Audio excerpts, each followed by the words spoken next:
नमस्कार दोस्तों, ओम नमः शिवाय। स्वागत है आप सभी का इस नए वीडियो में। ओम नमः शिवाय, जय श्री शिवाय, नमस्तुभ्यम, हर हर महादेव। रक्षाबंधन का सबसे सुंदर, सबसे दुर्लभ और सबसे ज़्यादा फलदायक, लाभकारी आप सभी के लिए उपाय है, जो कि 19 अगस्त को हम सभी की रक्षाबंधन का यह पावन पर्व है। और 19 अगस्त के रक्षाबंधन के इस पावन पर्व पर भगवान शिव जी को समर्पित करते हुए कुछ छोटे से अद्भुत उपाय करेंगे, जिसमें से कि कनेर के 3 पुष्प, 3 फूल वाला यह उपाय है। यह उपाय आप सभी के भाई की लंबी उम्र के लिए, लंबी आयु के लिए सहायता करता है।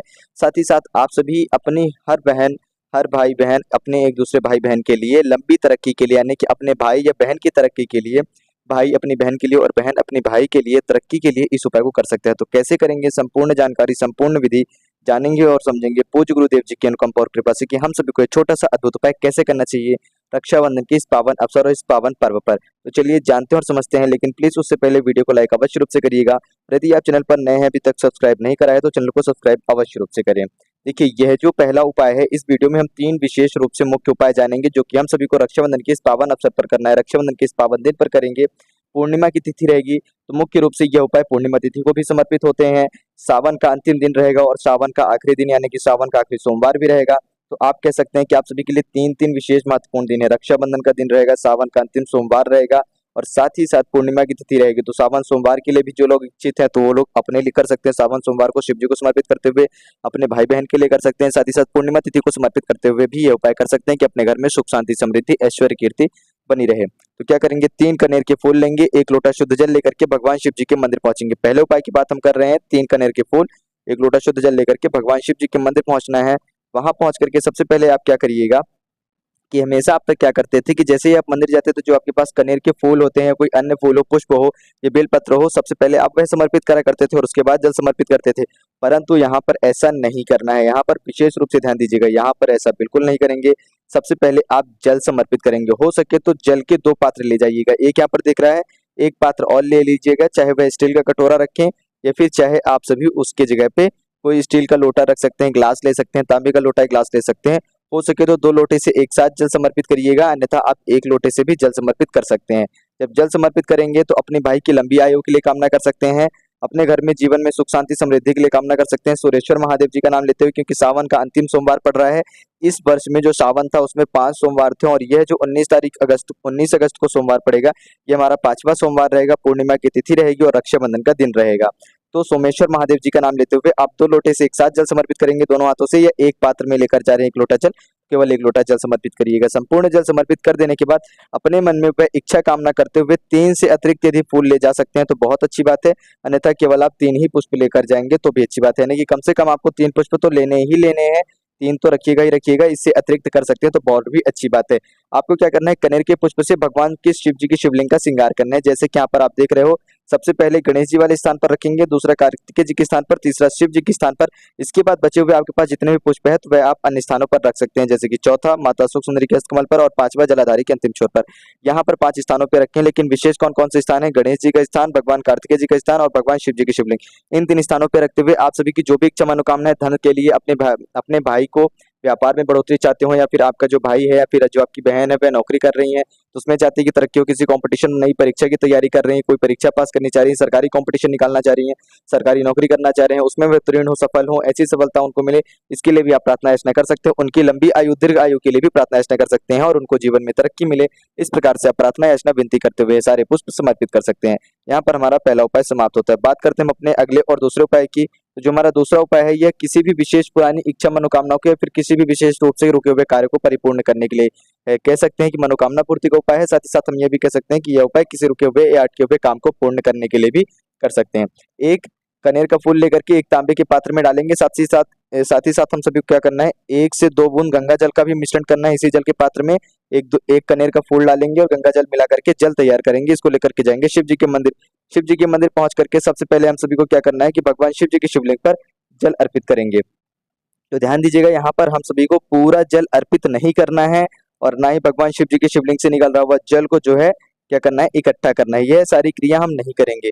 हम सभी को थोड़ा सा जल का पात्र जो है, जल जो है इसी पात्र में बचा लेना है, थोड़ा सा, आधा लोटा कह सकते हैं, उससे कम बचा लेना है। बाकी कनेर के साथ साथ हमें कनेर के पुष्प के साथ साथ जल समर्पित कर देना है भगवान शिव जी की शिवलिंग पर। क्या नाम लेते हुए, सोमेश्वर महादेव जी का नाम लेते हुए, ओम नमो भगवते वासुदेवाय का नाम लेते हुए, साथ ही साथ सावन का अंतिम दिन है और पूर्णिमा तिथि रहेगी, तो अपने भाई का भी नाम और गोत्र बोल सकते हैं उनकी आयु के लिए, और भगवान शिव जी की अनुकंपा कृपा उन पर बनी रहे, ऐसी प्रार्थना याचना करते हुए भी जल समर्पित कर दिया है। अब जो बचा हुआ शेष जल है उस जल को लेकर के जाएंगे नंदी जी के चरणों में, यानी कि जो नंदी जी का उठा हुआ वाला पाँव रहेगा ना, वहां पर समर्पित करेंगे बचा हुआ शेष जल। बचा हुआ जितना भी जल था वह हमने नंदी जी के उठे हुए वाले पाँव पर समर्पित कर दिया। शंकर जी के पास समर्पित करने के बाद जो थोड़ा सा जल बचा कर लाए थे, अब यहीं पर देखिए नंदी जी का जो हमेशा मुख होता है वो कहाँ रहता है, भगवान शिव जी की शिवलिंग की तरफ ही रहता है नंदी जी का जो उठा हुआ मुख है। तो जो ये नंदी जी का उठा हुआ मुख रहता, नंदी जी का जो मुख है वह भगवान शिव जी की शिवलिंग की तरफ रहता है। और ऐसा समझिए कि आप यहाँ पर शिव जी नंदी जी के चरणों में जल समर्पित करने के बाद यहाँ पर आप खड़े होकर के भगवान शिव जी की तरफ आप भी मुख करेंगे नंदी जी के जैसे, और नंदी जी को पहले मन ही मन प्रणाम करेंगे, उनके कान में ओम नमः शिवाय का जाप करने के बाद अपनी इच्छा मनोकामना कहेंगे जिस कार्य के लिए आप ये उपाय कर रहे हैं।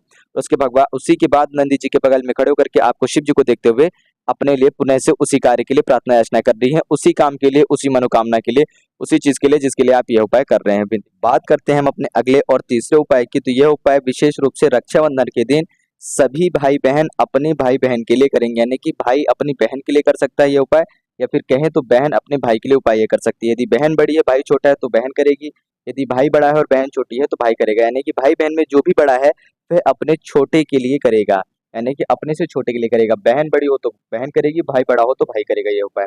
क्या करेंगे, पूर्णिमा तिथि की इस पावन अवसर पर जो पूर्णिमा की तिथि पड़ रही है, इस दिन हम रक्षाबंधन का यह पावन पर्व मना रहे हैं। रक्षाबंधन हमारी आ रही है और सोमवार का दिन रहेगा, सावन का माह है, सावन का अंतिम दिन रहेगा। तो हम सभी क्या करेंगे कि सुबह के समय पे हम सभी ये पर्व बना रहे हैं, क्योंकि रक्षाबंधन का जो शुभ मुहूर्त रहेगा भद्रा काल के बाद प्रारंभ होगा, अर्थात 1:30 के बाद हमारा सभी का रक्षाबंधन का पर्व प्रारंभ होगा, जो कि संध्या के समय तक चलेगा। संध्या के समय पे कब तक चलेगा, यानी कि शाम के 7:30 बजे तक यह चलेगा, लगभग 7:30 से 8 बजे के करीब तक हमारा जो पवित्र मुहूर्त रहेगा वह चलेगा रक्षाबंधन का। ठीक, तो इस मुहूर्त में हम रक्षाबंधन की राखी बांधेंगे।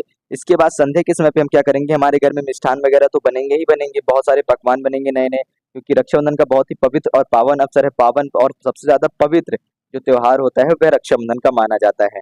रक्षाबंधन का पवित्र त्योहार में जब भी हमारे घर में कुछ मुख्य रूप से बनेगा तो उसमें जो खीर बनती है, तो हमें कहीं ना कहीं थोड़ी सी खीर बनानी है, साथ ही साथ सूखे मेवे का प्रयोग करते हुए, और इस खीर को ले जाकर के पूर्णिमा तिथि के दिन भगवान चंद्रदेव को दिखाते हुए अपने घर के छत या बालकनी में ले जाकर के रख देंगे। किसमें रखेंगे, 5 पीपल के पत्ते लेंगे। कितने पत्ते लेंगे, 5 पीपल के पत्ते लेंगे, और पांचों पीपल के पत्तों में हमें थोड़ी थोड़ी 1 से 2 चम्मच करते हुए सभी 5 के पीपल के पत्तों में थोड़ी सी खीर रख देनी है, और वह 5 पीपल के पत्ते एक प्लेट या एक थाली में लेकर के जाएंगे।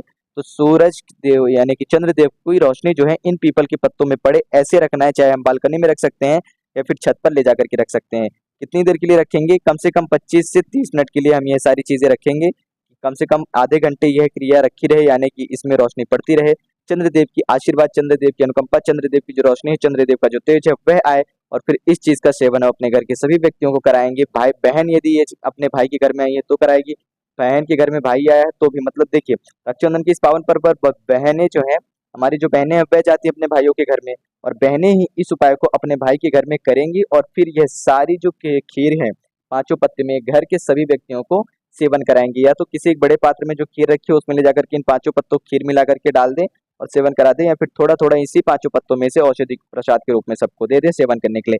इससे आप भाई बहन के बीच में आपस में प्रेम संबंध मजबूत होता है, और साथ ही साथ बहन के प्रति भाई के घर में और भी ज्यादा मान सम्मान, यश, कीर्ति, प्रेम भाव जो है वह और भी ज्यादा बढ़ता है। तो इस प्रकार से हमारा तीसरा उपाय समाप्त होता है, और घर में सुख शांति समृद्धि ऐश्वर्य कीर्ति आती है, और बहन की ही कृपा से, बहन के आशीर्वाद से भाई को अपने जीवन में तरक्की मिलती है, सफलता मिलती है, पदोन्नति प्राप्त होती है। तो इस प्रकार से हम अपने इस तीसरे उपाय को समाप्त करते हैं। तो पूर्णिमा तिथि का यह तीसरा उपाय अवश्य रूप से करिएगा। सभी बहनों से मेरा अनुरोध है कि रक्षाबंधन के इस पावन अवसर पर अपने भाइयों के घर जा रही हैं, रक्षा राखी का यह पावन पर्व, राखी का यह पवित्र धागा लेकर के जाएंगी, राखी मनाएंगी, तो साथ ही साथ यह तीसरा और अंतिम उपाय तो अवश्य रूप से करिएगा, और अपने घर के आसपास नजदीकी मंदिर जाकर के भगवान शिव जी की पूजा अर्चना में कनेर के पुष्प जरूर रूप से समर्पित करिएगा। देखिए, जब भी हमारे घर में कोई मेहमान आता है तो जब उनकी विदाई होती है तो वह कुछ ना कुछ विशेष दे करके जाते हैं। ठीक उसी प्रकार से आप सभी भी यह विशेष चीज देंगे, किसको, भगवान शिव जी को समर्पित करेंगे रक्षाबंधन के इस आखिरी दिन पर, सावन के इस आखिरी दिन पर।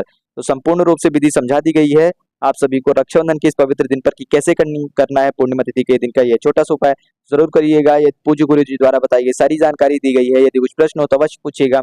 जय श्री शिवाय, नमस्तुभ्यम, हर हर महादेव, ओम नमः शिवाय।